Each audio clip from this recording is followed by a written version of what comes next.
Hello student, welcome to our YouTube channel commerce proficiency. आज की class में cover करेंगे इक्विटी शेयर के बारे में और इससे नेक्स्ट टॉपिक को कवर करेंगे। अगर अभी तक आपने मेरे चैनल कॉमर्स प्रोफिशिएंसी को सब्सक्राइब नहीं किया, सब्सक्राइब कीजिए ताकि जब भी मैं न्यू वीडियोज़ अपलोड करूं सबसे पहले नोटिफिकेशन आपके पास जाए, आप वीडियो देखें और आपकी स्टडी बूस्टअप हो। इक्विटी शेयर क्या होता है बच्चों, इससे पहली वाली क्लास मैंने आपको प्रेफरेंस शेयर के बारे में बताया था, उसके टाइप बताए थे। आज की क्लास में हम कवर करेंगे इक्विटी शेयर क्या होते हैं और डिफरेंस क्या होता है प्रेफरेंस और इक्विटी शेयर के बीच में। इक्विटी शेयर जो होते हैं बच्चों, ये ऐसे शेयर होते हैं जिनका पैसा कंपनी पूरी लाइफ टाइम इस्तेमाल करती है। अगर कंपनी 10 साल चल रही है, 20 साल चल रही है, 100 साल चल रही है, तो पूरी life time company equity share holder का जो पैसा इस्तेमाल करती है। जब कंपनी बंद होती है सिर्फ उसी टाइम पे इक्विटी शेयर होल्डर वालों को पैसा वापस किया जाता है। और ऐसे डिविडेंड की बात जब करते हैं तो सबसे पहले जो पैसा दिया जाता है डिविडेंड का, वो प्रेफरेंस शेयर होल्डर को दिया जाता है। अगर पैसा बच जाता है डिविडेंड तब इक्विटी को मिलेगा। अगर किसी साल प्रॉफिट नहीं हुआ तो इक्विटी वालों को कुछ भी नहीं मिलता, यानी यहाँ पे जो एरर डिविडेंड है वो भी नहीं मिलेगा। जो डिविडेंड है वो सिर्फ डिपेंड करता है प्रॉफिट के बचने के ऊपर। अगर सारा खर्चा देने के बाद, प्रेफरेंस को डिविडेंड देने के बाद अगर पैसा बच जाएगा तो इक्विटी को मिलेगा। अगर किसी साल प्रॉफिट हद से ज़्यादा हो गए हैं तो सबसे ज़्यादा बेनिफिट भी फिर इक्विटी वालों को ही मिलता है। ऐसे ही जब कंपनी बंद की जाती है, वाउंड अप के टाइम पे जब सबका पैसा वापस लौटा दिया जाता है, प्रेफरेंस की कैपिटल को वापस लौटा दिया जाता है, तो उसके बाद जो इक्विटी वालों की कैपिटल है जो वापस लौटाई जाती है। एक्सप्लेनेशन क्या कहती है, equity share are those shares which are paid dividend only when profit are left. कहते हैं इक्विटी शेयर होल्डर वालों को प्रॉफिट में से डिविडेंड सिर्फ तभी दिया जाएगा अगर प्रॉफिट बच जाता है प्रेफरेंस शेयर होल्डर को फिक्स रेट से डिविडेंड देने के बाद। यानी कि पहले जो डिविडेंड दिया जाएगा फिक्स रेट से वो प्रेफरेंस वालों को दिया जाएगा। अगर प्रॉफिट बच जाएगा तो उस प्रॉफिट में से फिर इक्विटी वालों को डिविडेंड जो दे दिया जाएगा। इन अदर वर्ड में there will be no fix rate of dividend on the equity share. कहते हैं जो इक्विटी शेयर होते हैं इनका जो डिविडेंड की रेट होती है फिक्स नहीं होती है। जैसे प्रेफरेंस वालों की फिक्स रेट होती है वैसे इक्विटी वालों की डिविडेंड की रेट फिक्स नहीं होती है। If in a particular year, कहता है अगर किसी साल के दौरान देयर आर नो प्रॉफिट, यहाँ कहता है प्रॉफिट हुए ही नहीं है। अगर प्रॉफिट हुए तो इतने नहीं है कि जो पैसा है डिविडेंड का वो इक्विटी वालों को दिया जाए। तो जो इक्विटी शेयर होते हैं उनको कुछ भी रिसीव नहीं होते, यानी कि बिल्कुल भी डिविडेंड है जो उनको नहीं मिलने वाला इक्विटी वालों को। If the company earns more profit, लेकिन अगर कंपनी को प्रॉफिट ज़्यादा हो गए हैं तो सबसे ज़्यादा डिविडेंड भी फिर किसको मिलने वाला है, इक्विटी वालों को ही मिलने वाला है। As regard return of capital, ऐसे कहता है हम कैपिटल को जब रिटर्न करने की बारी आती है, जो इक्विटी शेयर कैपिटल होती है वो तभी वापस की जाती है जब प्रेफरेंस शेयर होल्डर की कैपिटल को वापस करने के बाद प्रॉफिट या पैसा बच जाता है। इक्विटी शेयर होल्डर्स है वोटिंग राइट। कहते हैं इक्विटी शेयर होल्डर वालों को वोटिंग राइट होता है, यानी कि वो कंट्रोल कर सकते हैं जो कंपनी के काम होते हैं, मैनेजमेंट में वो पार्टिसिपेट करते हैं जो इक्विटी वाले होते हैं। अब डिफरेंस क्या होता है प्रेफरेंस शेयर होल्डर के बीच में और इक्विटी शेयर के बीच में, डिफरेंस क्या है, डिस्टिंक्शन क्या है दोनों के बीच में। सबसे पहले आती है rate of dividend. Preference share की जो रेट ऑफ डिविडेंड होती है वो फिक्स होती है, लेकिन इक्विटी वालों की जो रेट ऑफ डिविडेंड होती है फिक्स नहीं होती है। कभी इन्हें कम डिविडेंड मिल जाता है, कभी ज़्यादा मिल जाता है। अगर प्रॉफिट नहीं है तो इन्हें कुछ भी नहीं मिलता। एरर ऑफ डिविडेंड, यानी कि बकाया डिविडेंड लेने का जो राइट होता है वो सिर्फ कम्युलेटिव प्रेफरेंस शेयर होल्डर को होता है, इक्विटी शेयर होल्डर वालों को नहीं होता। Preferential right as to the payment of dividend, तो पहले जो पेमेंट दी जाती है डिविडेंड की वो प्रेफरेंस शेयर होल्डर को दी जाती है और उसके बाद जो इक्विटी वालों को दी जाती है। Preferential right as to the payment of capital, यानी पहले जो कैपिटल की पेमेंट की जाएगी वो प्रेफरेंस की जाएगी। प्रेफरेंस की कैपिटल को पेमेंट करने के बाद जब कंपनी वाउंड अप की जाती है उस टाइम पे फिर बाद में किसका कैपिटल वापस कर दिया जाता है, इक्विटी वालों का। यानी कि जब कंपनी बंद हो रही है, बंद होती है तो उस टाइम पे हर किसी का हिसाब क्लियर करते हैं कंपनी, तो पहले प्रेफरेंस वालों की कैपिटल वापस की जाएगी, उसके बाद इक्विटी वालों की कैपिटल जो वापस कर दी जाएगी। वोटिंग राइट, प्रेफरेंस होल्डर को कोई भी वोटिंग राइट नहीं होता, ये सिर्फ फिक्स रेट से डिविडेंड लेते हैं और साइड हो जाते हैं, जबकि इक्विटी वालों को वोटिंग राइट जो होता है। Right to participate in management, जब वोटिंग राइट नहीं है प्रेफरेंस वालों को तो ये मैनेजमेंट में पार्टिसिपेट नहीं कर सकते। इक्विटी वालों को वोटिंग राइट होता है तो इस कारण से मैनेजमेंट के अंदर है जो पार्टिसिपेट कर सकते हैं। आई होप कि आपको डिफरेंस क्लियर हो गया होगा। अब मेन आता है हमारे पास शेयर कैपिटल की। शेयर कैपिटल होती क्या है कि जब हम कंपनी क्या करती है अपनी कैपिटल को रेज करती है, कैपिटल को जब रेज करते हैं उसके लिए क्या करती है वो शेयर को इशू करती है। जब शेयर को इश्यू करने से जो पैसा इकट्ठा होता है कंपनी के पास वो क्या कहलाती है, शेयर कैपिटल कहलाती है। हम जानते हैं नॉर्मल कोर्स में कोई भी पर्सन हो जिसने कंपनी खोलनी है, उसके पास इतना पैसा नहीं होता कि वो अपने ही पैसे से पूरी कंपनी को, पूरी एम्पायर को खड़ा कर सके। तो उसे पब्लिक से पैसे लेने की ज़रूरत पड़ती है। तो पब्लिक से पैसा कैसे लेते हैं? शेयर के थ्रू। यानी कि कंपनी क्या करती है, शेयर को इशू कर देती है, और शेयर को इशू करने के बदले क्या होता है, उसको कैपिटल रिसीव होती है। तो यहाँ पे शेयर कैपिटल का मीनिंग क्या है? Share capital means the capital raised bye a company. यानी कि शेयर कैपिटल क्या होती है कि ऐसी कैपिटल होती है जो कंपनी द्वारा रेज की जाती है। कैसे रेज की जाती है? शेयर को इशू करके। यानी कंपनी क्या करती है, शेयर इशू कर देती है, और उससे पैसा जो मिलता है वो क्या कहलाता है? शेयर कैपिटल कहलाता है। Many individual and institutions contribute varying sums to the company's capital. कहते हैं जो बहुत सारे इंस्टीट्यूशंस होते हैं, बहुत सारे जो अपने इंस्टीट्यूशन भी कर सकते हैं, पैसा इसमें लगा सकते हैं, इंडिविजुअल भी लगा सकते हैं कंपनी के कैपिटल के अंदर। Yet there is no separate capital account for each of these individuals और इंस्टीट्यूशन। देखो जो कैपिटल में पैसा लगाते हैं वो इंस्टीट्यूशन भी लगा सकता है, इंडिविजुअल भी पैसा लगा सकता है। लेकिन इसका मतलब ये नहीं है कि हमें हर एक का अलग अलग अकाउंट ओपन करना पड़ेगा। हम एक ही अकाउंट है जो कंपनी ओपन कर देते हैं, जिसे क्या नाम दिया जाता है? Share capital account. यानी कि ये कंसोलिडेट कैपिटल अकाउंट कहलाता है, यानी इकट्ठा कैपिटल अकाउंट कहलाता है, जिसमें हम सारी कैपिटल को इकट्ठा ही शो कर देते हैं, जिसे क्या नाम दिया गया? शेयर कैपिटल अकाउंट दिया गया है। अब उसके बाद आते हैं काइंड ऑफ शेयर कैपिटल। जो शेयर कैपिटल होती है ये बहुत टाइप की होती है, अलग अलग टाइप की होती है। तो इसके टाइप के बारे में जब हम पढ़ते हैं तो यहाँ पे कहते हैं कि बहुत सारी टर्म्स यूज़ की जाती है कैपिटल के रिगार्डिंग। तो सबसे पहले आती है ऑथराइज कैपिटल, जिसे रजिस्टर्ड कैपिटल बोलते हैं, नॉमिनल कैपिटल बोलते हैं। अथोराइज, रजिस्टर्ड या नॉमिनल कैपिटल क्या होती है? ये वो कैपिटल होती है जो मैक्सिमम कैपिटल होती है, कंपनी को अपनी पूरी लाइफ टाइम के दौरान लेनी होती है। अगर कंपनी 100 साल चलेगी, 200 साल चलेगी, तो वो 100 या 200 साल के दौरान कितना कैपिटल जो रेज कर सकते हैं कंपनी, तो उसे बोलते हैं अथोराइज कैपिटल। रजिस्टर्ड कैपिटल से इसलिए बोला जाता है क्योंकि जो ये अथोराइज कैपिटल होती है मेमोरेंडम ऑफ एसोसिएशन के अंदर रजिस्टर्ड करवाई होती है, इसी कारण से इसका नाम है जो रजिस्टर्ड कैपिटल भी बोल सकते हैं हम। Authorise capital refer to that amount, कहता है अथोराइज कैपिटल ये ऐसी अमाउंट होती है which is stated in the memorandum of association, जो कहाँ दिखाई जाती है? मेमोरेंडम ऑफ एसोसिएशन में। This is the maximum capital, ये मैक्सिमम कैपिटल होती है कंपनी की। Is authorise to issue share during the life time, यानी जो कंपनी अपनी पूरी लाइफ टाइम के दौरान है कितना पैसा है जो इकट्ठा कर सकते हैं, यानी कि शेयर के थ्रू कितनी कैपिटल को रेज कर सकते हैं, उसको क्या बोल सकते हैं? अथोराइज या रजिस्टर्ड कैपिटल। अब हम जानते हैं बच्चों की 100 या 200 साल अगर कंपनी चलनी है तो 100 या 200 साल है जो कंपनी का पैसा आएगा, ये 100-200 साल तो कंपनी वेट नहीं कर सकती ना। इस साल उसे कुछ ना कुछ शेयर जो इशू करने पड़ते हैं, तो उसको क्या बोलते हैं? Issued capital. यानी कि ये अथोराइज या रजिस्टर्ड या नॉमिनल कैपिटल का वो हिस्सा होता है जो इस साल कंपनी द्वारा पब्लिक को इनवाइट किया जाता है, इशू किया जाता है पैसा लगाने के लिए, यानी कि सब्सक्राइब करने के लिए। यानी इशूड कैपिटल क्या होती है? ये अथोराइज कैपिटल का ही पार्ट होती है जो एक्चुअल में ऑफर कर दी जाती है पब्लिक को सब्सक्राइब करने के लिए, और जो रिमेनिंग पार्ट रह जाता है अथोराइज कैपिटल, उसको क्या बोलते हैं? हम अनइश्यू कैपिटल बोलते हैं, जिसको बाद में इशू किया जाएगा। और जैसे मैं आपको इसकी साथ साथ डायग्राम भी बना के समझाती जाती हूँ ताकि आपकी क्लैरिटी जो कंसेप्ट में बनी रहे। सबसे पहले आती है अथोराइज कैपिटल, यानी कि जो मैक्सिमम होती है अथोराइज्ड कैपिटल।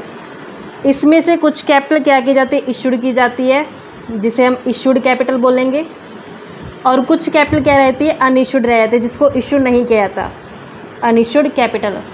अब इशूड के बाद भी कुछ कैपिटल तो सब्सक्राइब कर ली जाती है, कुछ क्या रहती है? ये अनसब्सक्राइब रह जाती है।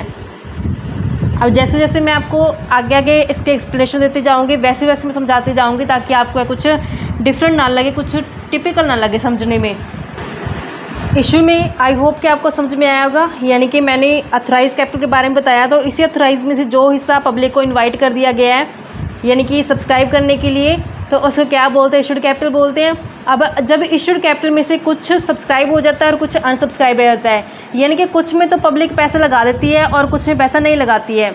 जिसमें पब्लिक ने पैसा लगा दिया वो सब्सक्राइब हो जाए कैपिटल, जिसमें पब्लिक ने पैसा नहीं लगाया वो अनसब्सक्राइब हो जाए कैपिटल। कहते हैं सब्सक्राइब कैपिटल क्या होता है? यही इसी इशू कैपिटल का पार्ट होता है, ये जो सब्सक्राइब किया जाता है पब्लिक द्वारा। जैसे एग्जाम्पल के लिए 13,000 शेयर थे, 100 रुपये का हिस्सा पब्लिक को ऑफर किए गए थे, इसमें 12,000 तो पब्लिक ने सब्सक्राइब कर लिए, लेकिन 1,000 है जो वो सब्सक्राइब नहीं किए। तो अब जो 12,000 गुना में 100, 12 लाख तो क्या हो जाएगी? Subscribe capital. और जो बची कैपिटल वो क्या है? अनसब्सक्राइब। अब सब्सक्राइब कैपिटल में क्या होता है? इसको दो हेड में बांट दिया जाता है आगे, subscribe and fully paid up, subscribe but not fully paid up. Subscribe हो चुकी है, फुल्ली पेड अप भी हो चुकी है, यानी जितना 10 रुपये का शेयर था 10 रुपये मंगवा लिए। Subscribe but not fully paid up, subscribe तो हो चुकी है लेकिन फुल्ली पेड नहीं हुई है। अब जैसे subscribe and fully paid up में क्या होता है कि जब इंटायर फेस वैल्यू जो होती है शेयर की वो मंगवा ली जाती है कंपनी द्वारा और सारी की सारी पे भी कर दी जाती है शेयर होल्डर द्वारा, उसको बोलते हैं subscribe and fully paid up capital. तो इसको जो शो कैसे किया जाएगा वो आपको एग्जाम्पल के थ्रू समझाते हैं। एग्जाम्पल नंबर फर्स्ट की स्टेटमेंट पढ़ते हैं। The authorise capital of pure food limited 50 lakh divide कैसे की गई है, 5 लाख तो इक्विटी शेयर है, 10 रुपये का एज, तो 50 लाख पूरे हो गए हैं। आउट ऑफ दिस कहते हैं इसमें से कंपनी ने इशू कर दिए 2 लाख इक्विटी शेयर कर दिए सब्सक्राइब करने के लिए पब्लिक को, यानी कि 50 लाख तो क्या उसकी अथोराइज कैपिटल है। 50 लाख में से इस साल उसने कितने इशू करने के लिए इनवाइट किया पब्लिक को, यानी 2 लाख इक्विटी शेयर के लिए इनवाइट कर दिए पब्लिक को कि सब्सक्राइब कर लो। लेकिन पब्लिक ने जो अप्लाई किए वो कितने किए, 81। अब 2 लाख इनवाइट किया गया था कंपनी द्वारा, 81 लोगों ने सब्सक्राइब कर लिया पब्लिक द्वारा। अब 81 इक्विटी शेयर है जो वो कहता मनी थी जो सारी रिसीव हो चुकी है। सारी मनी का मतलब क्या है कि 10 रुपये के 10 रुपये रिसीव हो चुके हैं। How will you show the share capital account, कहते हैं कैसे हम इसको कैपिटल अकाउंट में दिखाएंगे बैलेंस शीट के अंदर, कहते हैं नोट्स टू अकाउंट्स में जो बनाना है। तो मैं आपको इसको सोल्यूशन बताती हूँ कैसे हम करेंगे इसको। जब हम नोट्स प्रिपेयर करेंगे तो नोट्स में क्या करते हैं, सबसे पहले मैंने आपको बताया था अथोराइज कैपिटल के बारे में। तो अथोराइज कैपिटल कितनी बताइए, इसमें क्वेश्चन में हमें साफ साफ बताया कि अथोराइज कैपिटल कितनी है। कहते हैं कि 5 लाख शेयर्स हैं, 5 लाख हमारे पास शेयर्स हैं और कहते हैं कितने रुपए का ईच है, 10 रुपये का ईच है। तो जब हम इसको मल्टीपल करेंगे तो हमारे पास कितनी आ जाएगी, 50 लाख। तो इसको क्लोज कर दिया जाता है। अथोराइज के बाद मैंने आपको सेकंड बताया था इशूड कि कितनी इशू की गई कंपनी द्वारा। तो नेक्स्ट आते हैं इशूड कैपिटल। अब हमें क्वेश्चन में बोला है कि 2 लाख शेयर जो इशू किए गए हैं, 2 लाख तो शेयर्स हैं और हमने देखा कि 10 रुपये का क्या है, ईच है। तो जब हम इसको मल्टीपल करेंगे तो 20 लाख क्या होगी हमारी इशूड कैपिटल होगी है। इशू के बाद आती है कि पब्लिक ने कितना सब्सक्राइब किया है। नेक्स्ट स्टेप आता है सब्सक्राइब कैपिटल। सब्सक्राइब कैपिटल में हमें क्वेश्चन में बताया है कि कितनी सब्सक्राइब की गई है। कहते हैं पब्लिक ने सिर्फ 1,80,000 शेयर्स है जो सब्सक्राइब किए हैं। अब 10 रुपये का ईच है तो कंपनी को कितना मिल गया इससे, 18 लाख रुपये। तो जो 18 लाख है ये क्या हो जाएगी, शेयर कैपिटल। तो ये जो शेयर कैपिटल है ये कहाँ दिखाई जाएगी, ये बैलेंस शीट जब हम प्रिपेयर करते हैं तो बैलेंस शीट में जो सबसे पहला हेड आता है इक्विटी एंड लायबिलिटी वाला, इक्विटी एंड लायबिलिटी में हम इसको शो करते होते हैं। फर्स्ट पॉइंट जो आता है शेयर कैपिटल के अंदर कितने दिखाएंगे, 18 लाख रुपए से। तो इस तरीके से ये हमारी बैलेंस शीट के अंदर शो हो जाएगी। आई होप कि आपको क्लियर हो गया होगा बच्चों। नेक्स्ट पॉइंट आता है सब्सक्राइब तो हो गई लेकिन फुल्ली पेड अप नहीं हुई, यानी कि सब्सक्राइब तो पूरे हो गए कंपनी द्वारा शेयर जो है, यानी पब्लिक ने सारे के सारे शेयर तो सब्सक्राइब कर लिए हैं लेकिन पेड अप पूरे नहीं किए गए। Shares are set to be subscribe but not fully paid up under the flowing 2 situation. 2 situation कौन सी हो सकती है, when the company has called up the full nominal value, कहते हैं जब कंपनी ने पूरी वैल्यू मंगवाई, यानी कि 10 रुपये का शेयर है तो 10 रुपये मंगवा लिया अगर कंपनी द्वारा share, but the share holder has not paid some part of the nominal value share, लेकिन शेयर होल्डर की तरफ से मान लो कुछ पार्ट जो पेमेंट नहीं किया गया, तो क्या ये subscribe but not fully paid up है, यानी फुल पे नहीं किया गया शेयर होल्डर द्वारा। दूसरा क्या हो सकता है, when the company has not called up, यानी कंपनी ने खुद से ही नहीं मंगवाई full nominal value the share, यानी कि फुल वैल्यू ही नहीं मंगवाई। यानी 2 केस कौन से हो सकती हैं, subscribe but not fully paid up. तो 2 इसमें सिचुएशन बताइए। 2 सिचुएशन कैसी, जो डायरेक्टर है उसने 10 रुपये मंगवाए शेयर होल्डर से, मान लो डायरेक्टर ने 10 रुपये मंगवाए लेकिन शेयर होल्डर ने कितने रुपये दिए, 8 रुपये। तो यहाँ पे 10 रुपये मंगवाए थे, 8 रुपये शेयर होल्डर द्वारा पे किए गए हैं, तो यहाँ पे नॉट फुल्ली पेड हो गए, क्योंकि फुल्ली पेड कब होता है, जब 10 के 10 पे कर दी जाते हैं शेयर होल्डर द्वारा, लेकिन यहाँ पे शेयर होल्डर ने सिर्फ कितने दिए हैं, 8 रुपये दिए हैं। दूसरा केस आता है कि मान लो कंपनी के शेयर की जो फेस वैल्यू है वो 10 रुपये है, कंपनी ने उसमें से 8 रुपये ही मंगवाए हैं, तब कंपनी ने खुद से ही 2 रुपये नहीं मंगवाए, तो ये भी क्या है, subscribe but not fully paid up. आपको ये एग्जाम्पल करवाती हूँ इस टॉपिक का, उससे क्लियर हो जाएगा। एग्जाम्पल नंबर 2 कहते हैं 1 अप्रैल 2019 को चेतन लिमिटेड ने फॉर्म किया अथोराइज कैपिटल उसकी 22,50,000, ये रुपीज़ में है, शेयर नहीं है बच्चों, ये रुपीज़ में है। कैसे डिवाइड किया गया, 22,500 शेयर, 100 रुपये का ईच। कंपनी ने कहते हैं इन्वाइट किया एप्लीकेशन 18,750 इक्विटी शेयर के लिए, जो अमाउंट कैसे पे की गई है, 30 रुपये एप्लीकेशन, 40 रुपये अलॉटमेंट, और ऐसे नेक्स्ट कॉल के ऊपर क्या किया, 30 रुपये मंगवा, तो 100 रुपये उसने पूरे कर लिए अपने। जो इशू था यानी फुल्ली सब्सक्राइब हो चुके हैं, कंपनी अलॉट कर चुके सारे के सारे एप्लीकेंट को जो शेयर थे, ऑल मनी रिसीव हो चुकी है, किसको छोड़ के, फर्स्ट एंड फाइनल कॉल को छोड़ के। कितने शेयर थे उनके पास, 3500, यानी 3500 शेयर्स ने हमें फर्स्ट एंड फाइनल कॉल नहीं दी। प्रेजेंट द शेयर कैपिटल कहता है हमें बताना है शेयर कैपिटल कैसे दिखाएंगे बैलेंस शीट के अंदर, और नोट्स टू अकाउंट है जो हमें प्रिपेयर करना है। नोट्स टू अकाउंट्स में कैसे दिखाएंगे हम, नोट्स टू अकाउंट में सबसे पहले आती है हमारे पास अथोराइज कैपिटल। तो क्वेश्चन में हमें बताई गई है कि अथोराइज कैपिटल है कितनी। क्वेश्चन में बोला है कि जो अथोराइज कैपिटल है उसमें 22,500 क्या है, शेयर हैं, इक्विटी शेयर है, और कितने रुपए का ईच है, 100 रुपये का ईच है। तो यहाँ पे अथोराइज कैपिटल कितनी हो जाएगी, 22,50,000 रुपये, ये क्लोज कर दी जाती है। नेक्स्ट हमारे पास आती है अथोराइज के बाद कि कितनी इशू की गई है, यानी कि कितने शेयर के लिए पब्लिक को इनवाइट किया गया है। तो इशूड कैपिटल में हमें क्वेश्चन में बताया गया है कि 18,750 शेयर्स के लिए पब्लिक को इनवाइट किया गया है, 100 का ईच है। तो यहाँ पे 18,75,000 क्या हो जाएंगे, इशूड कैपिटल। उसके बाद तीसरे नंबर पे हम पढ़ते हैं सब्सक्राइब कैपिटल के बारे में, यानी कि कितनी पब्लिक द्वारा जो सब्सक्राइब की गई है। सब्सक्राइब कैपिटल में हम देखते हैं सब्सक्राइब फुल्ली पेड, पहला पॉइंट आता है subscribe and fully paid up, यानी कितने शेयर होल्डर हैं जिन्होंने फुल्ली जो पे कर दिया गया। अब हमने देखा कि कितने शेयर्स के लिए इनवाइट किया गया, 18,750, उनमें से ऐसे शेयर होल्डर हैं कितने, 3500, जिन्होंने हमें पूरा पैसा नहीं दिया। तो 3500 घटा के हमारे पास कितने शेयर रह गए हैं, 15,250 शेयर रह गए हैं, और 100 रुपये का क्या है, ईच है। तो यहाँ पे फुल्ली पेड में आ जाएगा 15,25,000, यानी कि ये वो शेयर होल्डर है जिन्होंने हमें पूरा पैसा दे दिया है। अब नेक्स्ट पॉइंट इसमें आते हैं subscribe but not fully paid up, यानी कि सब्सक्राइब तो हो चुके हैं बट फुल्ली पेड अप नहीं है, फुल्ली पेड अप नहीं है। कितने शेयर होल्डर हैं वो, 3500 शेयर से 100 रुपये मंगवाए थे। तो यहाँ पे 3.5 लाख मंगवाए थे उनसे, लेकिन यहाँ पे कुछ शेयर होल्डर है जिन्होंने कॉल्स दी नहीं है, यानी कि कॉल्स इन एरर कर दिया, 3500 शेयर होल्डर ने हमें फाइनल कॉल जो 30 रुपये की दी नहीं है, तो 1,05,000 जो नहीं दिए गए।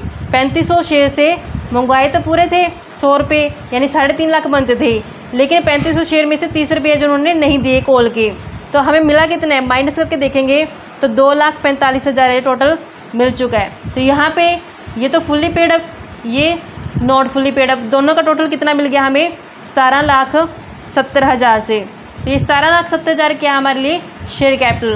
तो जब हम इसको बैलेंस शीट में शो करेंगे, तो बैलेंस शीट के अंदर जब शो किया जाएगा, तो जो फर्स्ट होता है हमारे पास equity and liability head, equity and liability head के अंदर तो हमारे पास शेयर होल्डर फंड जो होता है, शेयर होल्डर फंड, उसमें हम दिखाते होते हैं शेयर कैपिटल को।